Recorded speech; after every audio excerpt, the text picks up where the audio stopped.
How do we get electronic contact with our children in divorce cases? Now, there is no doubt that in our society today, we are bombarded with all types of social media. We have Twitter, we have email, we have Facebook, we have webcams, we have video conferencing. We can look at our phones now and talk to people visually, not unlike the Jetson cartoons we saw when we were younger, or should I say we see on repeats today. Now that's critical, particularly with all of our modern advances. And one of those particular advances that is overlooked is webcam communication. It's almost located anywhere. In our metro areas, it's unheard of not to have some kind of internet connection. And most computers today have a webcam built in, and if they don't have one built in, you can certainly find a very inexpensive one to mount on any existing computer. And they offer a wide variety of interaction with your children that's not available if you talk to them on the phone.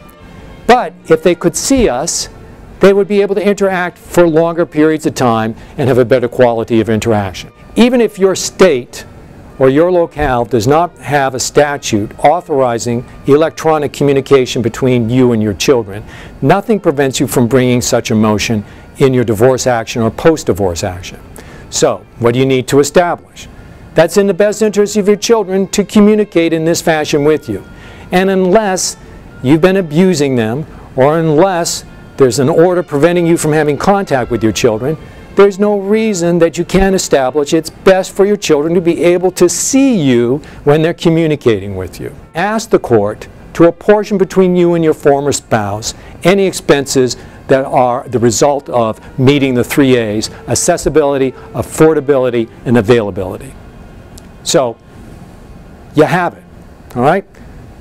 What kinds of electronic communication can you participate in? Well, we talked a lot about webcam because I think that's a very good type. But don't forget, that includes phone calls, email, Facebook addresses, and also video conferencing if you happen to be an executive of a major corporation that has access to that kind of contact. Don't be afraid to be innovative. In fact, this is a type of issue in a divorce case where creativity comes to the forefront. So don't be afraid to ask, don't be afraid to create the solutions, and don't be afraid to be a better parent to your children. And finally, don't forget that electronic communication is no substitute to one-on-one contact. It is only to be viewed as an adjunct or an addition to one-on-one contact.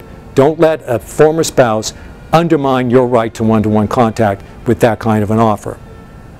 Always remember, your children are your most important asset you have in your life. And remember that you only get divorced usually once in your life, so it's important to consult with or be represented by an experienced, board-certified family and marital lawyer.